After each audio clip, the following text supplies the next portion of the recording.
ब्रह्मा जी की आयु तथा युग आदि का कालमान। भगवान वराह द्वारा पृथ्वी का रसातल से उद्धार और ब्रह्मा जी के द्वारा रचे हुए विविध सर्गों का वर्णन। पिछले अध्याय में हमने भीष्म के पूछे जाने पर पुलस्त्य ऋषि द्वारा भगवान विष्णु की महिमा का उपदेश सुना।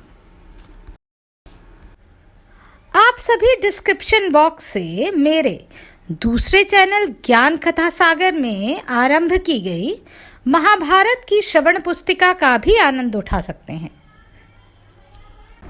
पुलस्त्य जी कहते हैं, राजन, ब्रह्मा जी सर्वज्ञ एवं साक्षात नारायण के स्वरूप हैं। वे उपचार से आरोप द्वारा ही उत्पन्न हुए कहलाते हैं। वास्तव में तो वे नित्य ही हैं। अपने निजी मान से उनकी आयु 100 वर्ष की मानी गई है। वह ब्रह्मा जी की आयु पर कहलाती है। उसके आधे भाग को परार्ध कहते हैं। 15 निमेष की एक काष्ठा होती है। 30 काष्ठाओं की एक कला और 30 कलाओं का एक मुहूर्त होता है। 30 मुहूर्तों के काल को मनुष्य का एक दिन और रात माना गया है। 30 दिन रात का एक मास होता है। एक मास में 2 पक्ष होते हैं। 6 महीनों का एक अयन और 2 अयनों का एक वर्ष। अयन 2 हैं, दक्षिणायन और उत्तरायण। दक्षिणायन देवताओं की रात्रि है और उत्तरायण उनका दिन है। देवताओं के 12,000 वर्षों के 4 युग होते हैं, जो क्रमशः सतयुग, त्रेता, द्वापर और कलयुग के नाम से प्रसिद्ध हैं। अब इन युगों का वर्ष विभाग सुनो। पुरातत्व के ज्ञाता विद्वान पुरुष कहते हैं कि सतयुग आदि का परिमाण क्रमशः 4, 3, 2 और 1000 दिव्य वर्ष है। प्रत्येक युग के आरंभ में उतने ही 100 वर्षों की संध्या कही जाती है और युग के अंत में संध्यांश होता है। संध्यांश का मान भी उतना ही है जितना संध्या का। निपश्रेष्ठ संध्या और संध्यांश के बीच का जो समय है उसी को युग समझना चाहिए। वही सतयुग और त्रेता आदि के नाम से प्रसिद्ध है। सतयुग, त्रेता, द्वापर और कलयुग, ये सब मिलाकर चतुर्युग कहलाते हैं। ऐसे 1000 चतुर्युगों का ब्रह्मा का एक दिन कहा जाता है। राजन, ब्रह्मा के एक दिन में 14 मनु होते हैं। उनके समय का परिमाण सुनो। सप्तऋषि देवता इंद्र, मनु और मनु के पुत्र, ये एक ही समय में उत्पन्न होते हैं तथा अंत में साथ ही साथ इनका संहार भी होता है। 71 चतुर्वर्ग से कुछ अधिक काल का एक मनवंतर होता है। यही मनु और देवताओं आदि का समय है। इस प्रकार दिव्य वर्ष गणना के अनुसार 8,52,000 वर्षों का एक मनवंतर होता है। महामते, मानव वर्षों से गणना करने पर मनवंतर का कालमान पूरे 30,67,20,000 वर्ष का होता है, इससे अधिक नहीं। इस काल को 14 गुना करने पर ब्रह्मा के एक दिन का मान है। उसके अंत में नैमित्तिक नाम वाला ब्रह्म प्रलय होता है। उसी समय भूलोक, भुवलोक और स्वर्गलोक, संपूर्ण त्रिलोकी की दग्ध होने लगती है और महरलोक में निवास करने वाले पुरुष आँच से संतप्त होकर जनलोक में चले जाते हैं। दिन के बराबर ही अपनी रात बीत जाने पर ब्रह्मा जी पुनः संसार की सृष्टि करते हैं। इस प्रकार पक्ष, मास आदि के क्रम से धीरे धीरे ब्रह्मा जी का 1 वर्ष व्यतीत होता है तथा इसी क्रम से उनके 100 वर्ष भी पूरे हो जाते हैं। 100 वर्ष ही उन महात्मा की पूरी आयु है। भीष्म जी ने कहा, महामुने, कल्प के आदि में नारायण संज्ञक भगवान ब्रह्मा ने जिस प्रकार संपूर्ण भूतों की सृष्टि की, उसका आप वर्णन कीजिए। पुलस्त्य जी ने कहा, राजन, सबकी उत्पत्ति के कारण और अनादि भगवान ब्रह्मा जी ने जिस प्रकार प्रजावर्ग की सृष्टि की, वह बताता हूँ, सुनो। जब पिछले कल्प का अंत हुआ, उस समय रात्रि में सोकर उठने पर सत्व गुण के उद्रेक से युक्त प्रभु ब्रह्मा जी ने देखा कि संपूर्ण लोक सूना हो गया है। तब उन्होंने यह जानकर कि पृथ्वी एकार्णव के जल में डूब गई है और इस समय पानी के भीतर ही स्थित है, उसको निकालने की इच्छा से कुछ देर तक विचार किया। फिर वे यज्ञ में वराह का स्वरूप धारण कर जल के भीतर प्रविष्ट हुए। भगवान को पाताल लोक में आया देख पृथ्वी देवी भक्ति से विनम्र हो और उनकी स्तुति करने लगी। पृथ्वी बोली, भगवान, आप सर्वभूत स्वरूप परमात्मा हैं, आपको बारंबार नमस्कार है। आप इस पाताल लोक से मेरा उद्धार कीजिए।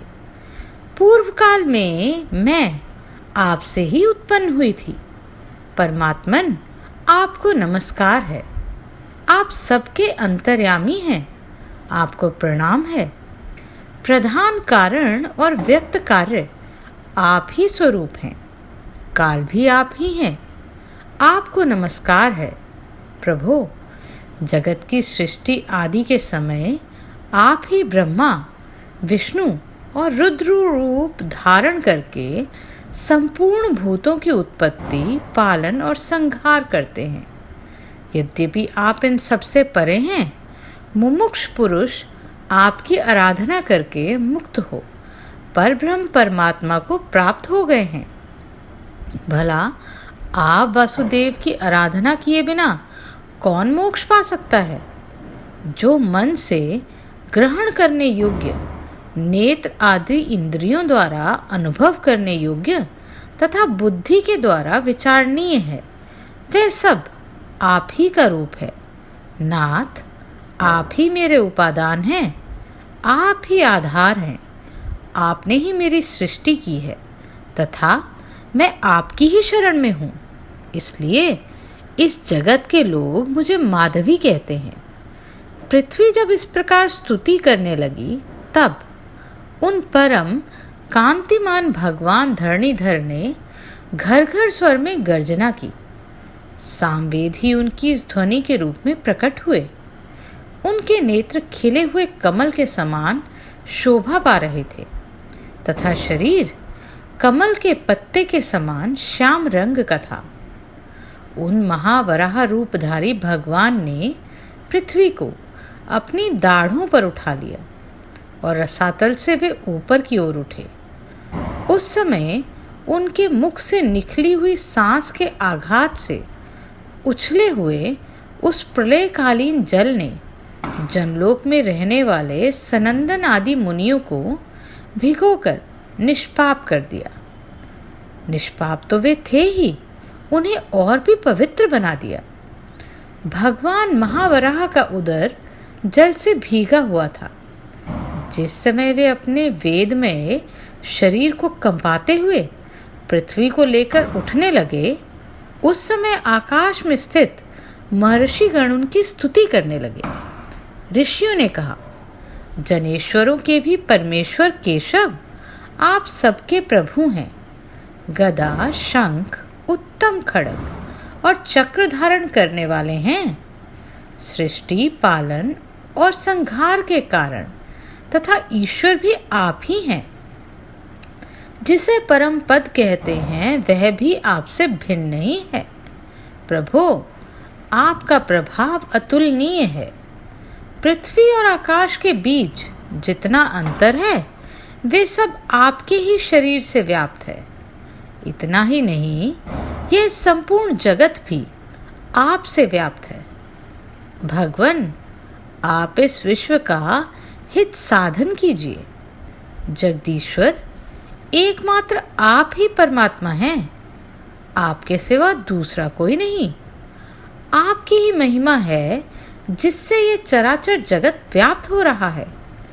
यह सारा जगत ज्ञान स्वरूप है, तो भी अज्ञानी मनुष्य इसे पदार्थ रूप में देखते हैं, इसलिए उन्हें संसार समुद्र में भटकना पड़ता है। परंतु परमेश्वर, जो लोग विज्ञान वेता हैं, जिनका अंतकरण शुद्ध है, वे समस्त संसार को ज्ञानमय ही दिखते हैं, आपका स्वरूप ही समझते हैं। सर्वभूत स्वरूप परमात्मन, आप प्रसन्न होइए। आपका स्वरूप अप्रेमय है। प्रभो, भगवान, आप सबके उद्भव के लिए इस पृथ्वी का उद्धार एवं संपूर्ण जगत का कल्याण कीजिए। राजन, सनकादि मुनि जब इस प्रकार स्तुति कर रहे थे, उस समय पृथ्वी को धारण करने वाले परमात्मा महावराह शीघ्र ही इस वसुंधरा को ऊपर उठा लाए और उसे महासागर के जल पर स्थापित किया। उस जल राशि के ऊपर वह पृथ्वी एक बहुत बड़ी नौका की भांति स्थित हुई। तत्पश्चात भगवान ने पृथ्वी के कई विभाग करके 7 द्वीपों का निर्माण किया तथा भूलोक, भुवलोक, स्वर्गलोक और महतरलोक, इन चारों लोकों की पूर्ववत कल्पना की। तदनंतर ब्रह्मा जी ने भगवान से कहा, प्रभो, मैंने इस समय जिन प्रधान प्रधान असुरों को वरदान दिया है, उनको देवताओं की भलाई के लिए आप मार डालें। मैं जो सृष्टि रचूंगा उसका आप पालन करें। उनके ऐसा कहने पर भगवान विष्णु तथास्तु कहकर चले गए और ब्रह्मा जी ने देवता आदि प्राणियों की सृष्टि आरंभ की। महत्त्व की उत्पत्ति को ही ब्रह्मा की प्रथम सृष्टि समझना चाहिए। तन्मात्राओं का आविर्भाव दूसरी सृष्टि है, उसे भूत सर्ग भी कहते हैं।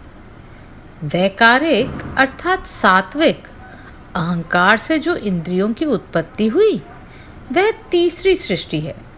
उसी का दूसरा नाम इंद्रिय सर्ग है। इस प्रकार वह प्राकृत सर्ग है जो अबुद्धिपूर्वक उत्पन्न हुआ। चौथी सृष्टि का नाम मुख्य सर्ग है। पर्वत और वृक्ष आदि स्थावर वस्तुओं को मुख्य कहते हैं। त्रियक स्तोत्र कहकर जिनका वर्णन किया गया है, वे पशु पक्षी कीट पतंग आदि ही 5वीं सृष्टि के अंतर्गत है। उन्हें त्रियक योनि भी कहते हैं।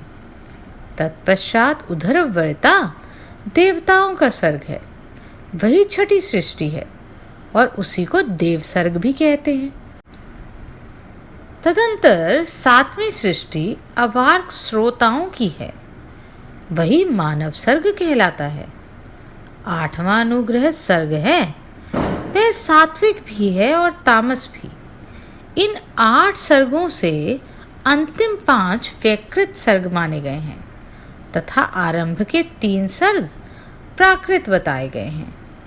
9वां कौमार सर्ग है, वह प्राकृत भी है और वैकृत भी। इस प्रकार जगत की रचना में प्रवृत्त हुए जगदीश्वर प्रजापति के ये प्राकृत और वैकृत नामक 9 सर्ग तुम्हें बतलाए गए हैं, जो जगत के मूल कारण हैं। अब तुम और क्या सुनना चाहते हो, कहो। भीष्म जी ने कहा, गुरुदेव, आपने देवताओं आदि की सृष्टि थोड़े में ही बताई है। मुनिश्रेष्ठ, अब मैं इसे आपके मुख से विस्तार के साथ सुनना चाहता हूँ।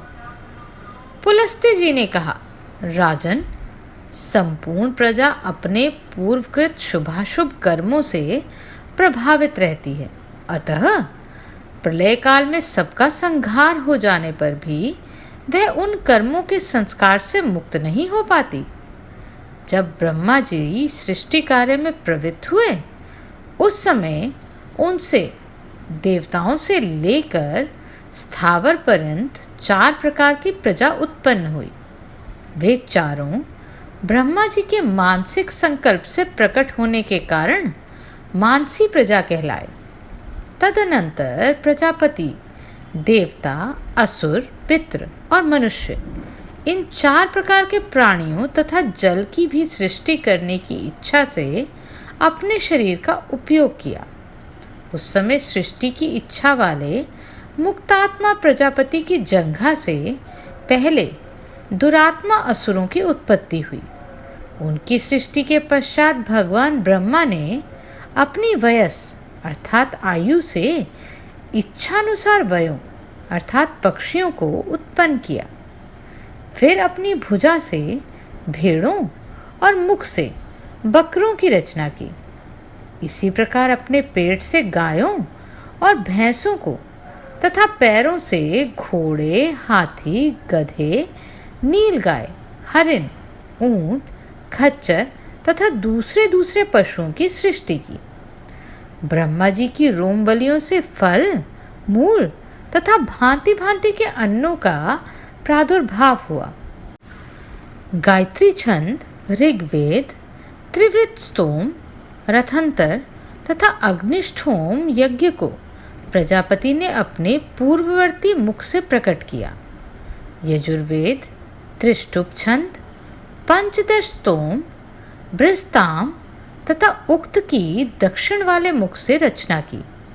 सामवेद, जगती छंद, सप्तदश स्तोम, वैरूप तथा अतिरात्र भाग की सृष्टि पश्चिम मुख से की तथा एकविंश स्तोम, अर्थर्वेद, आप्तुर्याम, अनुष्टुप छंद और वैराज को उत्तरवती मुख से उत्पन्न किया। छोटे बड़े जितने भी प्राणी हैं सब प्रजापति के विभिन्न अंगों से उत्पन्न हुए।